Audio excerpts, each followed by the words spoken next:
హిమాలయాలలోని యతీంద్రులు అవధూతలచే మహామంత్రోపదేశం పొంది వారి గురు పరంపరలో దైవజ్ఞ శ్రీ గుణబ్రహ్మ సరస్వతి గారు అధర్వణ వేద దక్షిణాచార పద్ధతి ద్వారా పూర్వం వశిష్ఠ వాల్మీకాది ఋషులు చేసిన విధంగా విలువకట్టలేని అమూల్యమైన 24 హోమాలను ఏకకాలంలో ఒకే హోమగుండంలో గత 24 సంవత్సరాలుగా లోక కళ్యాణం కొరకు కర్మ విమోచన హోమక్రియను చేస్తూ నమ్మి వచ్చిన నిజమైన భక్తులకు శ్రీ జగన్మాత కృపతో మంచి చేస్తున్నారు. కర్మ విమోచన పొందాలనే ఆసక్తి ఉన్నవారు ముందుగానే గోత్రనామాలను నమోదు చేసుకోగలరు.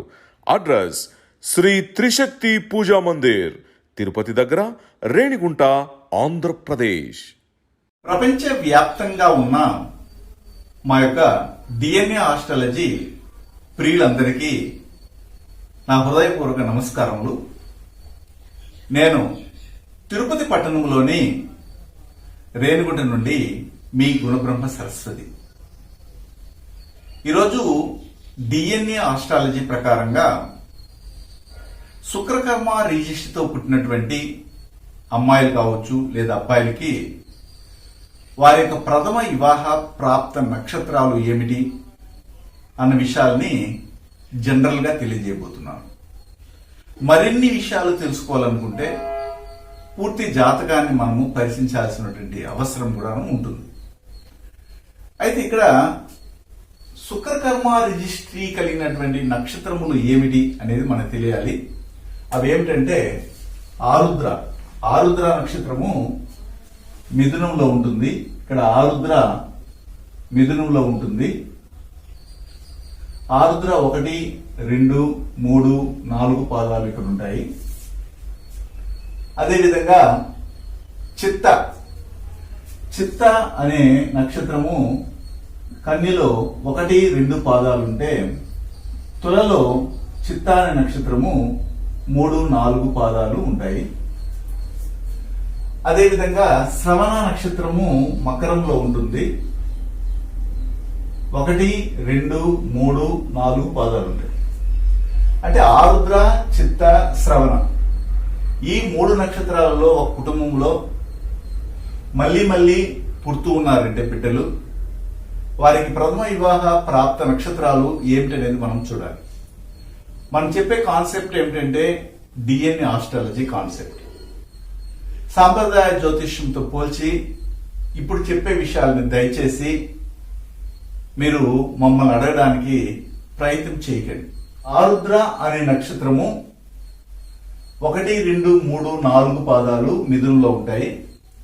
ఈ మిథునంలో నుంచి 180 డిగ్రీల్లో ఇక్కడ కనబడేది ఏమిటంటే ధనుస్సు అనే భావము.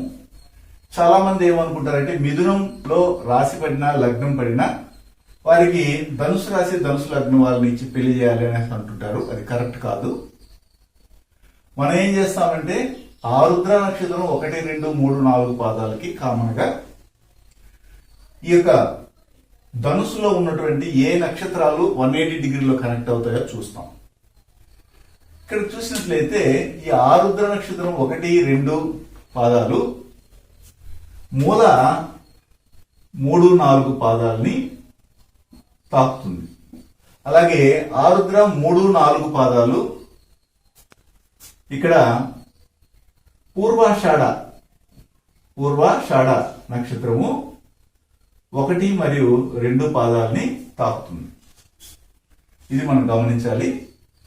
అంటే ఇక్కడ ఏం చేస్తారంటే ఈ ఆరుద్ర నక్షత్రానికి 180 డిగ్రీల్లో ఉండే నక్షత్రాలు మూలాన్ని, పూర్వాషాఢని మనం తెలుసుకున్నాము. కానీ జనరల్ గా ఏం చేస్తారంటే మూల అనేది కేతు అధీన నక్షత్రం అని, పూర్వాషాఢ అనేది శుక్రుని యొక్క అధీన నక్షత్రం అని లెక్కట్టి ఆ నక్షత్రాలని బేస్ చేసుకుని వివాహానికి వెళ్తుంటారు. అది సరైనటువంటి విషయం కాదు. అంటే ఈ మూలా నక్షత్రానికి సంబంధించినటువంటి గ్రహం అధీన నక్షత్రం కేతు అని, పూర్వాషాఢ నక్షత్రానికి అధీన గ్రహం వచ్చి శుక్రుడని, మూల అనే నక్షత్రానికి అధీన గ్రహం వచ్చి కేతు అని ఇలాగా తీసుకుంటారు. అది కరెక్ట్ కాదు. డిఎన్ఏ జ్యోతిష్యం నేర్చుకోవడానికి ఆసక్తి ఉన్న వారందరికీ గురువుగారి తరపున స్వాగతం. దైవజ్ఞ శ్రీ గుణబ్రహ్మ సరస్వతి గారి నుండి ఆన్లైన్ ఆడియో క్లాసుల ద్వారా అద్భుతమైన ఈ వంశపారంపర్య జ్యోతిష్యంను బేసిక్స్ నుండి అడ్వాన్స్ వరకు నేర్చుకోవాలంటే మీరు ఒక్కసారిగా ఫీజు చెల్లించేస్తే మిమ్మల్ని డిఎన్ఏ వాట్సాప్ గ్రూప్లో యాడ్ చేసినప్పటి నుండి మీ జీవితకాలం డిఎన్ఏ జ్యోతిష్యానికి సంబంధించిన క్రొత్త అప్డేట్స్ని ఆ వాట్సాప్ గ్రూప్లో నిరంతరం పొందవచ్చు. ఫీజు చెల్లించిన వెంటనే జరిగిపోయిన పాఠాలు మీ ఈమెయిల్ ఐడి ఇస్తే గూగుల్ డ్రైవ్కి మొదటే గురువుగారు పంపిస్తారు. అందులో మీకేదైనా డౌట్స్ వస్తే జూమ్ క్లాస్లో గురువుగారే స్వయంగా క్లియర్ చేస్తారు. పీడిఎఫ్ కానీ ప్రింటింగ్ మెటీరియల్ కానీ ఇవ్వబడదని గమనించగలరు. మనం ఏం చేస్తామంటే ఈ మూల అనే నక్షత్రము, ఈ పూర్వాషాఢ నక్షత్రము ఏ కర్మారిష్టికి చెందినది అనేది చూస్తాం. కాబట్టి ఈ ఆరుద్ర నక్షత్రం 1, 2, 3, 4 పాదాల వారికి కరెక్ట్ గా 180 డిగ్రీలో మనకు కనెక్ట్ అయినటువంటి నక్షత్రాలు ఏమిటంటే ఇక్కడ మూల, మరి 3, 4 పాదాలకి పూర్వాషాఢ 1, 2 పాదాలు కనెక్ట్ అవుతాయనేసి మనం తీసుకున్నాం. దాన్ని బట్టి చూస్తే ఇక్కడ మూల అనే నక్షత్రం అనేది ఏమి కర్మారిష్టి కలిగి ఉంటుందంటే కుజ కర్మారిష్టిని కలిగి ఉంటుంది. పూర్వాషాఢ నక్షత్రం అనేది బుధుని యొక్క కర్మారిష్టిని కలిగి ఉంటుందని మనం చెప్తాం. ఇది అప్పుడు ఆరుద్ర నక్షత్రంలో ప్రపంచంలో ఎవరైనా కానీ పుట్టని రాశి పడి నక్షత్రం కానీ లగ్న పాయింట్ పడి నక్షత్రం ఆరుద్ర ఉంటే వారికి రాబోయే భాగస్వామి ఆప్షన్స్ ఏంటంటే కుజకర్మ రిజిస్తో పుట్టినటువంటి వారు బుధకర్మ రిజిస్తో పుట్టినటువంటి వారితో జతపరిస్తే అద్భుతంగా ఉంటుందని మనం డిఎన్ఏ ఆస్ట్రాలజీ ప్రకారంగా చెప్తాం. అదేవిధంగా చిత్తా నక్షత్రం తీసుకున్నాం. చిత్తా 1, 2 పాదాలు ఎక్కడున్నాయంటే కన్యలో ఉంది. ఈ చిత్తా నక్షత్రానికి 180 డిగ్రీల్లో మీనంలో ఉన్నటువంటి దేని తాకుతుందనేది మనం చూడాలి. ఇది దాదాపు రేవతి నక్షత్రము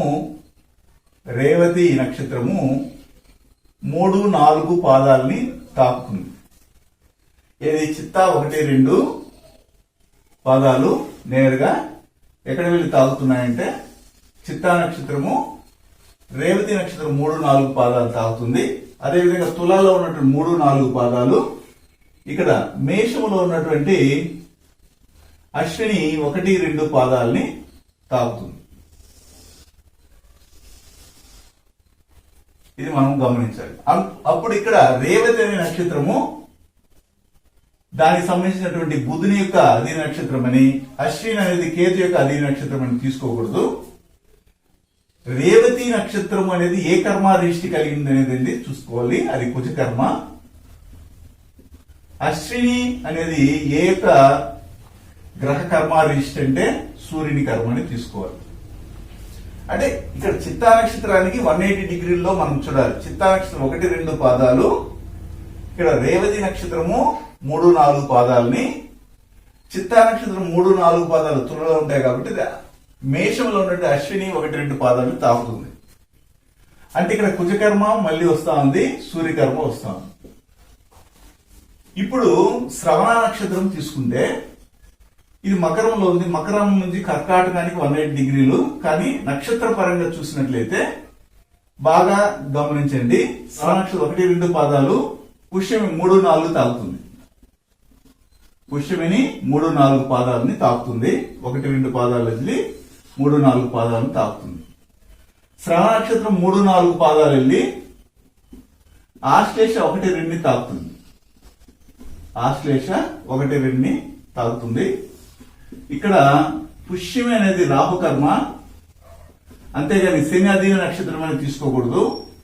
ఆశ్లేష అనేది మళ్ళీ కూడా సూర్యకర్మ వచ్చింది.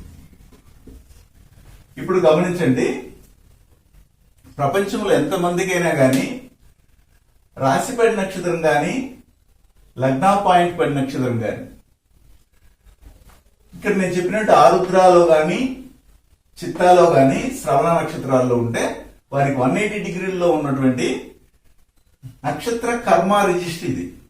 అప్పుడు బాగా గమనించండి, ఆరుద్ర నక్షత్రంలో పుట్టినటువంటి వారికి కుజకర్మ బుధకర్మ ఉన్నటువంటి నక్షత్రాల వారితో వివాహం చేస్తే బాగుంటుంది. గురువు గారి నుండి డిఎన్ఏ ఆస్ట్రాలజీ ప్రకారంగా మీ జాతక పరిశీలన చేయించుకుని సలహాలు మార్గదర్శకాలను పొందాలంటే మా త్రిశక్తి డిఎన్ఏ ఆస్ట్రాలజీ యూట్యూబ్ ఛానల్లో మరిన్ని వీడియోలు చూసి ఒక అవగాహనకు వచ్చాక మీకు ఉపయోగపడుతుందనిపిస్తేనే ఫోన్ ద్వారా కానీ లేదా డైరెక్ట్గా కానీ అపాయింట్మెంట్ కొరకు సంప్రదించగలరు. అంటే రాశి పడి నక్షత్రం కానీ లగ్న పాయింట్ పడి నక్షత్రము, లగ్నాధిపతి పడి నక్షత్రము, కుజకర్మ రిజిస్ట్రీ కలిగినటువంటి కృత్తిక, మూల, అలాగే పుబ్బ, రేవతి ఈ 4 నక్షత్రాల వారితో వివాహం చేయొచ్చు. అదేవిధంగా బుధకర్మ అంటే రోహిణి, ఉత్తర, పూర్వాషాఢ నక్షత్రాల వారితో వివాహం చేయొచ్చు. ఇది నక్షత్రాల యొక్క ప్రాప్తం. అదేవిధంగా చిత్తా నక్షత్రంలో పుట్టినటువంటి వారికి ఇక్కడ కుజకర్మ మళ్ళీ వచ్చింది కాబట్టి కృత్తిక, పుబ్బ, మూల, రేవతి నక్షత్రాలు. సూర్యకర్మ కాబట్టి అశ్విని ఆల్రెడీ ఉంది. అశ్విని, ఆశ్లేష, అనురాధ మరియు పూర్వభద్ర ఈ పూర్వభద్ర నక్షత్రాల వారితో వివాహం చేసి. కానీ ఇక్కడ మనం ఏం చెప్తామంటే ఈ చిత్తా నక్షత్రంలో పుట్టినటువంటి వారు ఎవరైనా ఉండని వారికి పుబ్బ నక్షత్రంలో పుట్టినటువంటి వారితో వివాహం చేయకూడదు అని అంటుంటాం. కాబట్టి ఇక్కడ కుజకర్మలో ఉన్నటువంటి కృత్తిక, పుబ్బ, మూల, రేవతి నక్షత్రాల్లో పుబ్బ కూడా ఉంటుంది కాబట్టి దాన్ని అవాయిడ్ చేయండి. అదేవిధంగా శ్రవణ నక్షత్రంలో పుట్టినటువంటి వారికి చేయాల్సింది ఏంటంటే పుష్యమి, రాహుకర్మ, పుష్యమి, విశాఖ, శతభిషం ఈ 3 నక్షత్రాల వారితో వివాహం చేయొచ్చు. సూర్యకర్మ అయితే మనకు తెలుసు, అశ్విని, ఆశ్లేష, అనురాధ, పూర్వభద్ర నక్షత్రాల వారితో వివాహం చేయొచ్చు. అయితే శ్రవణ నక్షత్రం వారికి ఎవరితో వివాహం చేయకూడదంటే భరణి నక్షత్రం వారితో వివాహం చేయకూడదని మనం చెప్తుంటాం.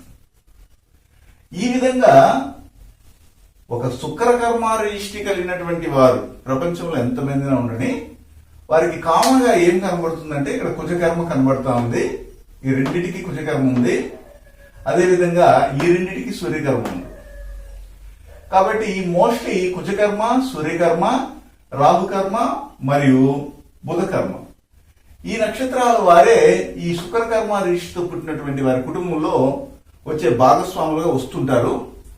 కానీ వీరు దాన్ని సెలెక్ట్ చేసుకోకుండా వేరే విధంగా వెళ్ళడం వల్ల వివాహం అనేది లేట్ అవుతూ ఉంటుంది.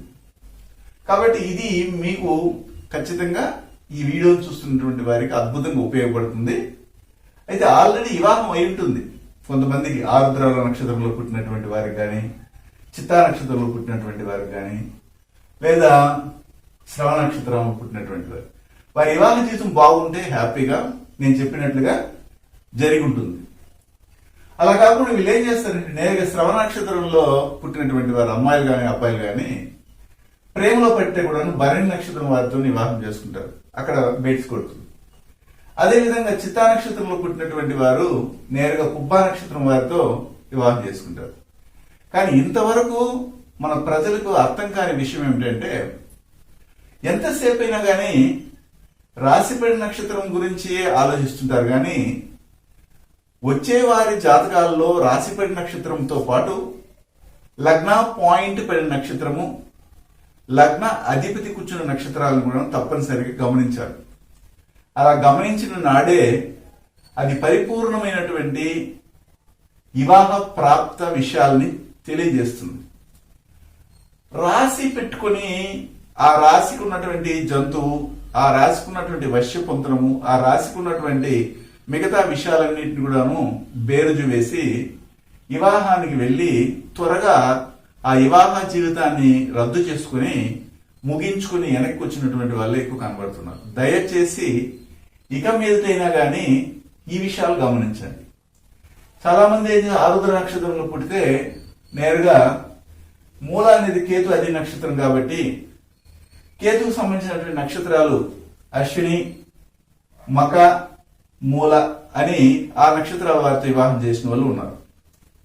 అదేవిధంగా ఇక్కడ 3-4 పాదాలకి నేరుగా 180 డిగ్రీల పూర్వాషాఢ వస్తుంది కాబట్టి ఈ పూర్వాషాఢ ఆ తర్వాత వచ్చి పుబ్బ, భరణి ఈ నక్షత్రాలతో వివాహం చేసిన వాళ్ళు ఉన్నారు. అది కరెక్ట్ కాదు. అయితే ఇక్కడ చూడండి, ఈ శ్రవణ నక్షత్రం పుట్టినటువంటి వారికి పుష్యమి తర్వాత వచ్చి సూర్యకరం కలిగినటువంటి ఈ ఆశ్లేషతో కనెక్ట్ అయింది కాబట్టి ఇది బుధుని అధి నక్షత్రం కాబట్టి ఆశ్లేష జ్యేష్ఠ మరి రేవతి నక్షత్రాల వాళ్ళతో వివాహం చేసిన వాళ్ళు శ్రవణ నక్షత్రానికి చెందిన వాళ్ళతో ఉన్నారు. అలాగే శ్రవణ నక్షత్రం ఇక్కడ 1-2 పాదాలు, పుష్యం 3-4 పాదాలు తాకుతుంది కాబట్టి పుష్యమి, అనురాధ, ఉత్తరాభాద్ర నక్షత్రాల వారితో వివాహం చేసిన వాళ్ళు కూడా ఉన్నారు. ఇలాంటి వివాహం చేసుకున్నటువంటి వారు అట్టర్ ఫ్లాప్ అయిపోయి జీవితము ముందుకెళ్తుందా లేదా వెనక్కి అగమ్య గోచరంగా జీవితాన్ని గడుపుతున్నారు. రోజుకి అనేకమైన జాతకాలు పరిశీలన చేయడానికి మా దగ్గరికి వచ్చినప్పటికీ మ్యారేజ్ అయిపోయినానండి, మ్యారేజ్ ఫెయిల్ అయిపోయిందండి, ఇప్పుడు చూసి ఏం ప్రయోజనం లేదండి, దయచేసి మీరు ఏదైనా నిర్ణయాలు తీసుకునే మునిపే ఈ డిఎన్ఏ ఆస్ట్రాలజీ ఉపయోగపడుతుందని చెప్తున్నాం. ఈ విధంగా నేను మీకు డెమో క్లాస్ ఇవ్వడం వల్ల ఒక్క పాయింట్ మీకు తెలిసింది, జనరల్ ఇంకా మరిన్ని విషయాలు ఉన్నాయి. ఆరుద్ర నక్షత్రానికి అప్పుడు లగ్నంలో వచ్చేవారికి లగ్నంలో ఏ గ్రహం ఉండాలి, లగ్నాధిపతి ఏ గ్రహం ఉండాలి, ఏ రాశి ఏ లగ్నము, ఇలాంటివన్నీ కూడా మళ్ళీ చెప్తున్నాం. అయితే ఇక్కడ జస్ట్ ఒక ఇన్ఫర్మేషన్ మీకు ఏమందిస్తున్నామంటే ఫస్ట్ స్టెప్ ఏమిటంటే నక్షత్రాలే తారుమారైపోతే జీవితం కంట శూన్యమే. అందుకని ఆరుద్ర నక్షత్రంలో పుట్టినటువంటి వారికి ఇది మనం తీసుకుంటాం. అయితే ఆరుద్ర నక్షత్రంలో పుట్టినటువంటి వారు ఈ భావం ఏం చెప్తుందంటే ఈ యొక్క ధనుస్సు అనే భావం రాహు కర్మను కూడా తెలియజేస్తుంది కాబట్టి పుష్యమి, విశాఖ, శతభిష నక్షత్రాల వారితో కూడా కనెక్ట్ అవుతారు. అదే విధంగా ఇక్కడ చిత్తా నక్షత్రం వారికి మీనం కనెక్ట్ అవుతుంది. అంటే మీనానికి అన్ని వేళ సూర్యకరం ఉంటుంది కాబట్టి ఆల్రెడీ ఇక్కడ అశ్విని, ఆశ్లేష, అనురాధ, పూర్వభద్ర వచ్చింది కాబట్టి ఈ చిత్తాకి 3-4 పాదాలకి ఇది మేషంలోకి వెళ్తుంది. అయితే ఇక్కడ మేషం అనే భావానికి గురు యొక్క కర్మ ఉంటుంది కాబట్టి మృగశిర, హస్త, ఉత్తరాష నక్షత్రాలు కూడా కనెక్ట్ అవుతాయి. ఇది ఎప్పుడు చూడాలంటే వెరీ లో స్ట్రెంత్ అనమాట. దానికి అంటే అంత స్ట్రెంత్ ఉండదు. నేను చెప్పేది ఫైనల్ అనమాట. అప్పుడు కొద్ది తగులుకోవడానికి అవకాశం ఉంటుంది. అయితే శ్రవణ నక్షత్రానికి మకరంలో ఉంటుంది, ఈ పుష్యమి, ఆశ్లేష కర్కాటకంలో ఉంటుంది కాబట్టి ఈ 2 భావాలకి ఏ యొక్క కర్మారిష్టి లేదని మనం డిఎన్ఏ ఆస్ట్రాలజీ చెప్పుకుంటున్నాం. అంటే ఈ కార్నర్ లో ఉన్నటువంటి వాటికి ఈ కర్మ ఉంటుందని మనం చెప్తున్నాం కాబట్టి అది మైల్డ్ గా టచ్ అవుతుంది. కానీ దాన్ని ఆధారంగా చేసుకుని వివాహానికి దయచేసి వెళ్ళకూడదు. మిగిలినటువంటి కాంబినేషన్స్ కూడాను స్ట్రాంగ్ గా ఉండగలిగితే ఇంకా బాగుంటుందని మాత్రం నేను చెప్పగలను. తదుపరి వీడియోలో మిగిలినటువంటి గ్రహాల యొక్క కర్మారీషితో పుట్టినటువంటి వారికి ప్రథమ వివాహ ప్రాప్త నక్షత్రాల గురించి కూడా నేను ఎక్స్ప్లెయిన్ చేస్తాను. శుభం.